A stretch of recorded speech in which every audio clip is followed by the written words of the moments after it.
തീർച്ചയായിട്ടും ഈ sinus rhinitis പോലെയുള്ള പ്രശ്നങ്ങൾ ട്രീറ്റ് ചെയ്യപ്പെടാതെ പോകുന്നുണ്ടോ? തീർച്ചയായിട്ടും ട്രീറ്റ് ചെയ്യപ്പെടാതെ പോകുന്നുണ്ട്. എന്ന് വെച്ചാൽ ഇതൊരു അക്യൂട്ട് എമർജൻസി അല്ല.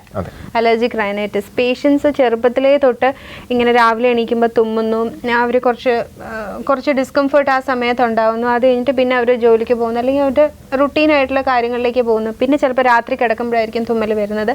അങ്ങനെ വളരെ കാലം ഒരേ സഫറിങ് തന്നെ വളരെ കാലം നമ്മളിങ്ങനെ കൊണ്ട് നടക്കുമ്പോൾ നമുക്ക് നോർമൽ ഏതാ അബ്നോർമൽ ഏതാന്ന് തിരിച്ച് പേഷ്യൻസ് ശരിക്കും അറിയുന്നില്ല. Because for them it is normal for them.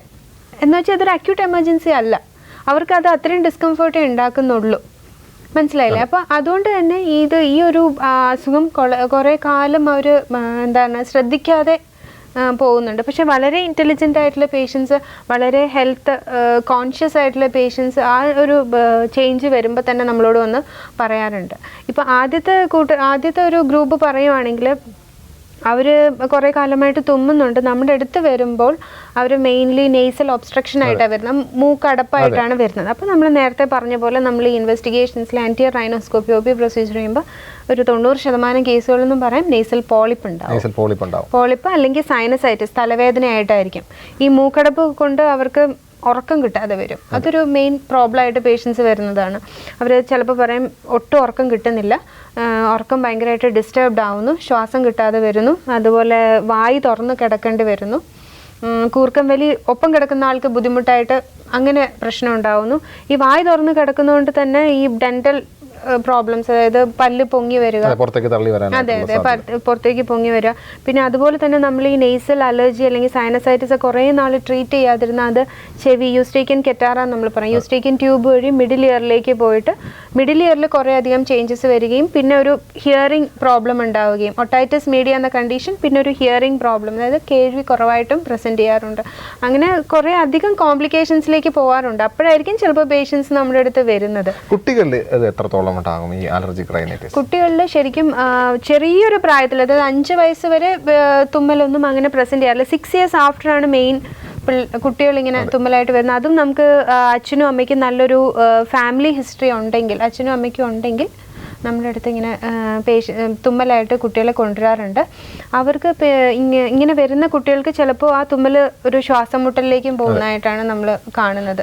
തീർച്ചയായിട്ടും മാം. ഈ സാധനം ഈ ആസ്മയെ അസോസിയേറ്റ് ചെയ്ത്, ഈ ആസ്മ, അലർജിക് റൈനൈറ്റിസ്, സൈനസൈറ്റിസ്, ഇങ്ങനെ ഇതിനെ അസോസിയേറ്റ് ചെയ്ത് പല അസുഖങ്ങളും വരാറുണ്ടോ?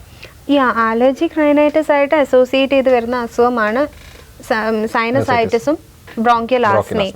ബ്രോങ്കിയൽ ആസ്മ ഉള്ള പേഷ്യൻസിന് അലർജി ഉണ്ടാവും, പക്ഷേ എല്ലാ അലർജി ഉള്ള പേഷ്യൻസിനും ബ്രോങ്കിയൽ ആസ്മ വരുന്നത് യാതൊരു നിർബന്ധവുമില്ല. ഈ അലർജിക് റൈനൈറ്റിസിന്റെ കേസ് എടുക്കുമ്പോൾ പല ആൾക്കാരും ഇതൊരു ലോങ് ടൈം ട്രീറ്റ്മെന്റ് പലപ്പോഴും ഒരു 10 കൊല്ലമോ 15 കൊല്ലമോ ഒക്കെ സഫർ ചെയ്തിട്ടായിരിക്കും ഈ ഒരു അലർജിക് റൈനൈറ്റിസിന്റെ പ്രശ്നവുമായിട്ട് ഡോക്ടറെ സമീപിക്കുന്നത്. ഒരാഴ്ചത്തെ മരുന്ന് കൊണ്ടൊക്കെ ഇത് ഒരു മാറാൻ പറ്റുന്നതാണോ? അത് പെട്ടെന്ന് അക്യൂട്ടായിട്ട് തന്നെ നമുക്ക് ട്രീറ്റ് ചെയ്യപ്പെടാവുന്നതാണോ? അത് നമുക്ക് ഈ പ്രൊലോങ്ങേഷൻ ഓഫ് ഇൽനെസ്, അത് എത്ര നാൾ ഈ ഡിസീസ് നിന്നു എന്നതനുസരിച്ച് നമ്മുടെ ട്രീറ്റ്മെൻറ്റും കുറച്ച് പ്രൊലോങ് ചെയ്യാം. ഇപ്പം പറഞ്ഞ പോലെ 15 വർഷം തുമ്മലായിട്ട്, അത് അത്ര പ്രാക്ടിക്കൽ അല്ല നമ്മൾ പറഞ്ഞത്. 15 വർഷം അത്രയും പ്രൊലോങ് ചെയ്യില്ല. 2-3 വർഷം കഴിയുമ്പോൾ തന്നെ പേഷ്യൻസ് വരും. എന്ന് വെച്ചാൽ അതിന് ഉള്ളിൽ ആ കോംപ്ലിക്കേഷൻസ് വന്ന് കഴിയും. ഇപ്പം അലർജിക് റൈനൈറ്റിസ് മാത്രമുള്ള കേസാണ്, അതായത് രാവിലെ എണീക്കുമ്പോൾ തുമ്മലുണ്ട്, മീൻസ് എന്തെങ്കിലും അവരുടേതായ ഒരു പ്രത്യേകതകളുണ്ടാവുമല്ലോ. അപ്പോൾ അത് അങ്ങനെ ഒരു തുമ്മലുണ്ടെന്നും പറഞ്ഞിട്ട് വരുന്ന പേഷ്യൻസ് ആണെങ്കിൽ തീർച്ചയായിട്ടും 2 ആഴ്ചത്തെ മരുന്ന് കൊണ്ട് തന്നെ അവർക്ക് നല്ല റിലീഫ് വന്നു തുടങ്ങും. അവരുടെ തുമ്മലും മൂക്കൊലിപ്പും കുറയും.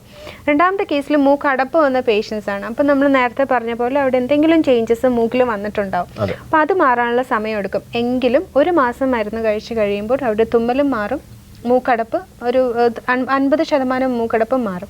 പിന്നെ പോളിപ്പിന്റെ സൈസ് അനുസരിച്ചിട്ട് ട്രീറ്റ്മെന്റ് 3 മാസമോ ചിലപ്പോൾ 6 മാസം വരെ ആ ഒരു പോളിപ്പുള്ള ആൾക്കാർക്ക് ഡോക്ടർ നേരത്തെ പറഞ്ഞ പോലെ പോളിപ്പുള്ള ആൾക്കാർക്ക് ഈ റൈനൈറ്റിസിന്റെ സാധ്യത വളരെ കൂടുതലാണെന്ന് പറഞ്ഞു. അപ്പോൾ അല്ലെങ്കിൽ നമുക്ക് റൈനൈറ്റിസ് ആയി വരുന്ന പേഷ്യന്റിനെ നോക്കുമ്പോൾ നമുക്ക് പോളിപ്പുള്ളതായിട്ട് റൈനൈറ്റിസ് ഉള്ളവർക്ക് പോളിപ്പ് വരുന്നത് മീൻസ് പോളിപ്പിന്റെ ഒരു മെയിൻ റീസൺ എന്ന് പറയുന്നത് കുറേ നാളായിട്ട് ഒരു അലർജൻ അവിടെ ഉണ്ട്, കുറേ നാളായിട്ടൊരു അൺട്രീറ്റഡ് ആയിട്ടുള്ള ഒരു ഇൻഫ്ലമേറ്ററി റെസ്പോൺസ് അവിടെ ഉള്ളതുകൊണ്ടാണ് പോളിപ്പ് ഉണ്ടാവുന്നത്. അപ്പോൾ ഇതെങ്ങനെയാണ് ട്രീറ്റ് ചെയ്യപ്പെടുന്നത്? അത് യഥാർത്ഥത്തിൽ ഈ പോളിപ്പ് ഉണ്ടെങ്കിൽ അത് ട്രീറ്റ് ചെയ്യപ്പെടേണ്ടത് തന്നെയാണോ? യെസ്, അത് ട്രീറ്റ് ചെയ്യണം. എന്തുകൊണ്ടെന്നാൽ ഞാൻ പറഞ്ഞല്ലോ, ഈ നെയ്സൽ ഒബ്സ്ട്രക്ഷൻ എന്ന് പറയുന്ന ഒരു സിംറ്റം അത് നമ്മുടെ സ്ലീപ്പിനെ ഡിസ്റ്റർബ് ചെയ്യുന്നു. പേഷ്യൻസിന് അതായത് രാത്രി കിടക്കുമ്പോൾ നമ്മൾ പറഞ്ഞല്ലോ, നമ്മുടെ സ്ലീപ്പ് എന്ന് പറയുന്നത് ഒരു അത്യാവശ്യമായിട്ടുള്ളൊരു ഫിസിയോളജിക്കൽ ആക്ടിവിറ്റിയാണ് നമുക്ക്. സ്ലീപ്പ് പലതരത്തിലുള്ള ഗ്രോത്ത് ഹോർമോൺസ്, ബ്രെയിനിൽ പലയധികം ഫങ്ഷൻസ്, ഇതുവരെ കണ്ടുപിടിക്കപ്പെടാത്ത കുറേ അധികം ചേഞ്ചസ് എല്ലാം നമുക്ക് ഈ സ്ലീപ്പിലൂടെയാണ് കിട്ടുന്നത്. നമ്മുടെ ബോഡി കാം ആവുന്ന ഒരു സമയമാണ്. അപ്പോൾ അത് ഡിസ്റ്റർബ്ഡ് ആകുമ്പോൾ പേഷ്യൻസിന് പല രീതിയിലുള്ള പ്രശ്നങ്ങൾ, ബിഹേവിയറൽ ചേഞ്ചസ് വരെ വരാം. രാവിലെ എണീക്കുമ്പം അൺറിഫ്രഷ്ഡ് ആയിട്ടുള്ള ഒരു ഫീലിംഗ്, അതായത് എനിക്ക് ഉറക്കം മതിയായില്ല, അങ്ങനെ ഒരു ഫീലിംഗ്. അങ്ങനെ അത് നമ്മുടെ നമ്മുടെ ലൈഫ് സ്റ്റൈലിനെ തന്നെ ചിലപ്പോൾ ബാധിക്കാം. നമ്മുടെ ഒരു ക്വാളിറ്റി ഓഫ് ലൈഫിനെ തന്നെ നമുക്കതൊരു എൻഡേഞ്ചർ ചെയ്യുന്ന ഒരു അവസ്ഥ. അപ്പോൾ തീർച്ചയായിട്ടും ഈ ഒരു സിമ്പിൾ കോസ് കൊണ്ടായിരിക്കും ചിലപ്പോൾ ഉറക്കം കിട്ടാതെ. പലപ്പോഴെങ്കിലും ചില ആൾക്കാർ ഇങ്ങനെ ചോദിക്കുന്നുണ്ടാവും, ശ്രദ്ധിക്കുന്നുണ്ടാവും, ഈ റൈനീസ് വരാതിരിക്കാനായിട്ട് എന്തെങ്കിലും ചെയ്യാൻ പറ്റുമോ എന്നുള്ളത്. പലപ്പോഴും രാവിലെ എണീക്കുന്നുണ്ട്, പല ആൾക്കാരെങ്കിലും ചിന്തിച്ചിട്ടുണ്ടാവും, രാവിലെ എണീക്കുന്നുണ്ട്, ചില ദിവസങ്ങളിൽ തുമ്മുന്നുണ്ട്, ചില ദിവസങ്ങളിൽ തുമ്മാതിരിക്കുന്നുണ്ട്. ചിലപ്പോൾ ഒരുപക്ഷെ തണുത്ത വെള്ളം കോണ്ടാക്ട് വരുമ്പോഴായിരിക്കും ഉണ്ടാവുക, ചിലപ്പോൾ മഞ്ഞുകാലമാകുമ്പോഴായിരിക്കും ഉണ്ടാവുക. അപ്പോൾ ഇത് പ്രിവെൻഷൻ നമുക്ക് പോസിബിൾ ആണ്. നമുക്ക് അലർജിക് റൈനൈറ്റിസ് മെയിനായിട്ട് ഒരു കോൺസ്റ്റിറ്റ്യൂഷണൽ പെക്യുലാരിറ്റിയാണ്, അയാളുടെ മാത്രം ഒരു പ്രത്യേകതയാണ്. എന്ന് വെച്ചാൽ എല്ലാവർക്കും രാവിലെ എണീറ്റ് കഴിയുമ്പോൾ തുമ്മൽ ഉണ്ടാവുന്നില്ല. അപ്പം അദ്ദേഹത്തിൻ്റെ മാത്രം ഒരു പ്രത്യേകതയാണ്. അപ്പോൾ പക്ഷെ നമുക്ക് മെഡിസിനിൽ പറയുന്നത് ഇത് പ്രിവെൻറ്റ് ചെയ്യാനായിട്ട് നമുക്ക് അവോയ്ഡ് ദ അലർജൻസ്. എന്തൊക്കെയാണോ അലർജിക്കായിട്ട് പേഷ്യൻ്റ് ഫീൽ ചെയ്യുന്നത് അതൊക്കെ അവോയ്ഡ് ചെയ്യുക. ഇപ്പോൾ ഫോർ എക്സാമ്പിൾ ഡസ്റ്റ് അലർജി ഉള്ള ആളാണെങ്കിൽ AC റൂമിലിരിക്കുക എന്ന് പറയും. പക്ഷെ എത്രത്തോളം അത് പ്രാക്ടിക്കലാണ്? ഓക്കെ, അപ്പോൾ അങ്ങനെ നമ്മൾ ബുക്ക് വായിക്കുമ്പോൾ കുറേ അധികം പ്രിവെന്റീവ് മെഷേഴ്സ് ഇതിന് പറയുന്നുണ്ട്. ഫോർ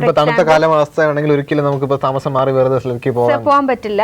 ഡസ്റ്റ് അലർജി ഉള്ള ആളാണെങ്കിൽ മാസ്ക് വെച്ചിട്ട് വണ്ടി ഓടിക്കാൻ പറയും.